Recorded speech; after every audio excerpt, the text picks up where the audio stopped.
So you remember that after Pelops got the girl, the guy who helped him that he promised could, wine and dine his wife for the night before the wedding, he threw him into the sea and killed him.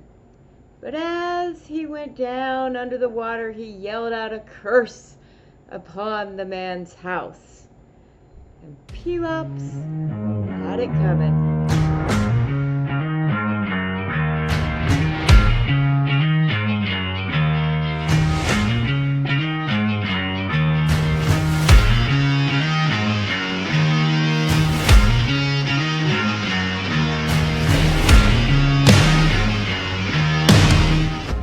We know that Tantalus had a son named Pelops who married Hippodamia. These two had a couple of babies,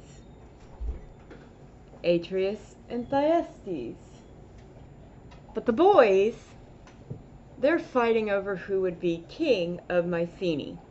That curse from a long time ago reaches down to Pelops' kids. Hermes slips it into his flock.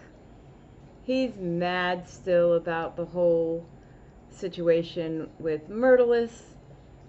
So he's setting him up. He slips this golden lamb into his flock, and Atreus promised to sacrifice his finest ram to Artemis, which he does,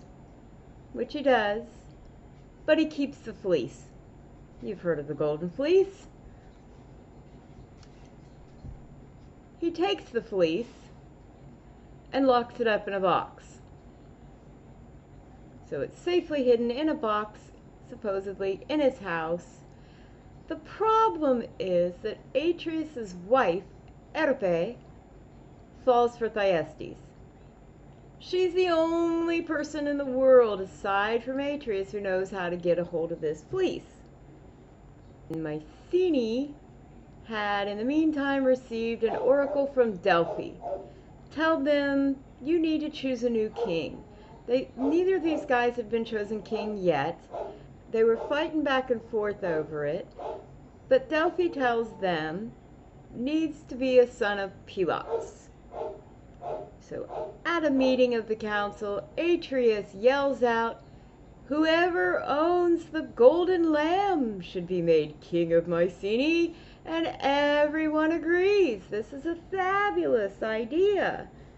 So he says, honey, can you go get that fleece? She kind of, I imagine her kind of fumbling around, and he gets frustrated and says, I'll go get it. And he marches off to go get his fleece, cracks the box open. It's not there. Shake it. He looks everywhere. Can't find his golden fleece. And what happens? In walks Thyestes with the golden fleece.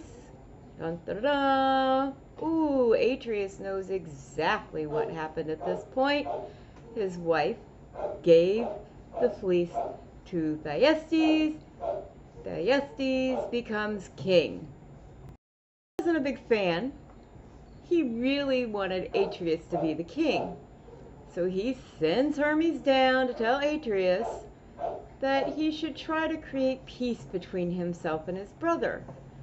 Hermes talks with Thyestes and says, well, if the sun should ever reverse itself in the sky and set in the east, then you can abdicate your throne to your brother Atreus.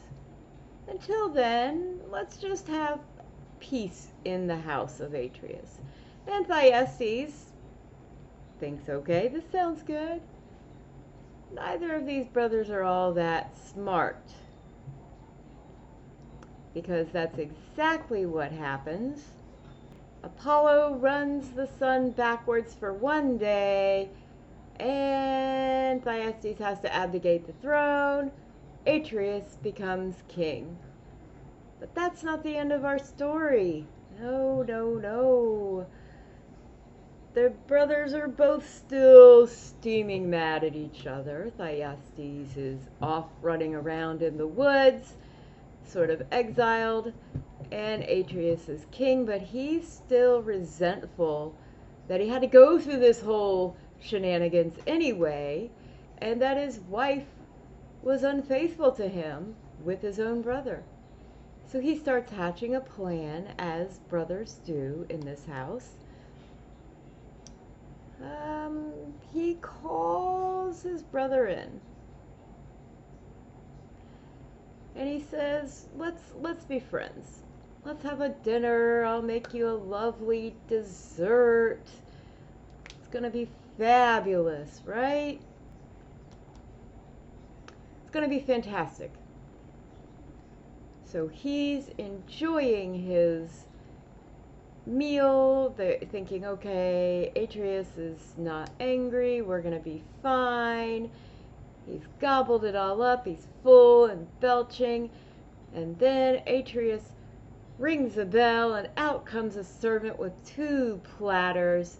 Atreus yanks off the covers, and there are the heads of Thyestes' 2 sons.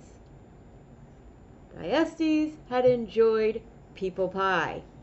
This is becoming a family tradition here. Once again, Thyestes is off running around in the woods.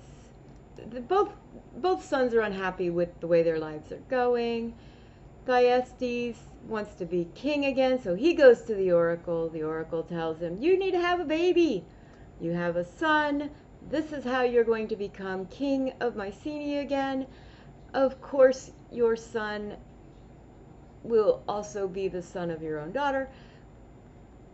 So that's what happened. He sees his daughter out in the woods, disguises himself in order to cause her to fall for him. She does, and she gets pregnant. At the same time, Atreus, he also received an oracle stating that he should recall his brother from exile.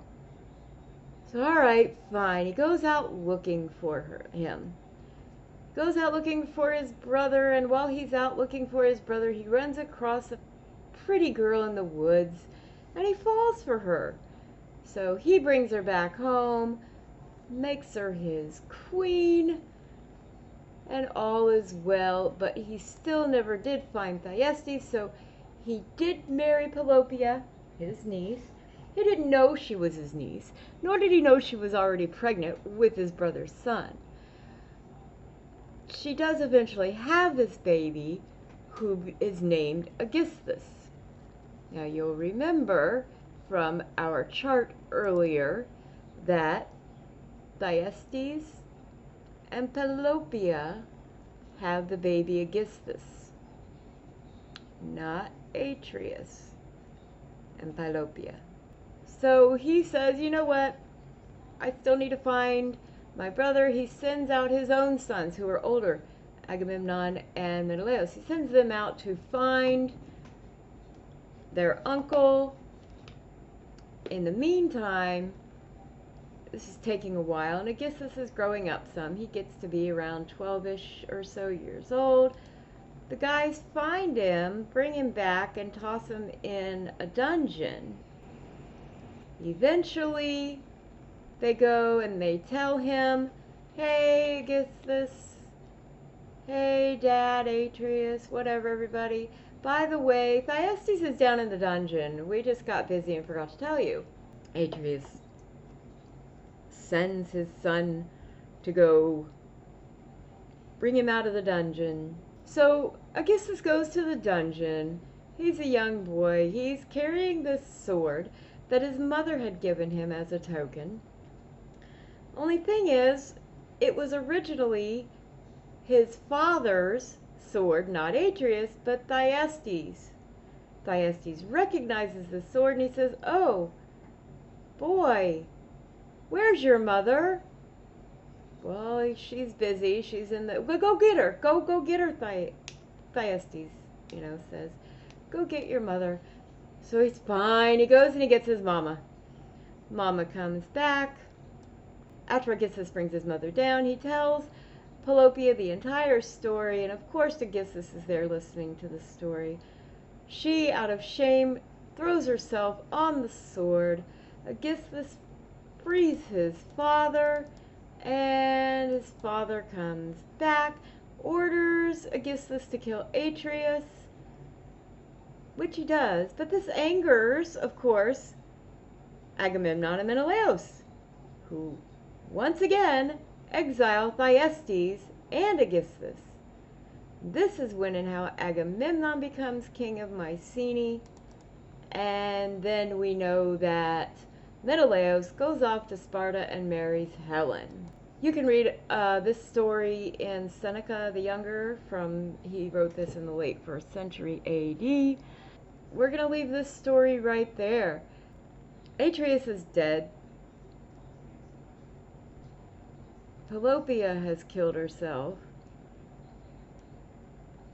Aegisthus and Thyestes are in exile. Agamemnon's ruling Mycenae. Menelaus is married to Helen.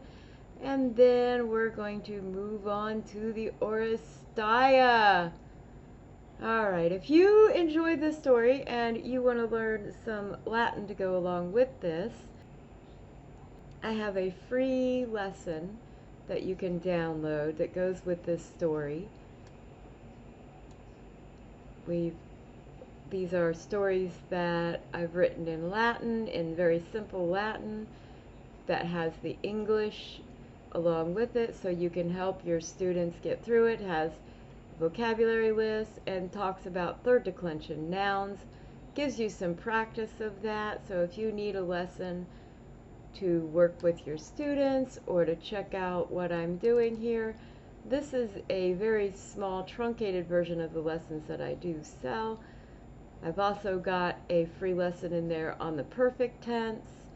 Go ahead and download those. Those are free, no strings attached. If you have any questions about this, send me an email or drop it down in the comments. I'll catch you later. Gratias tibiago et vale.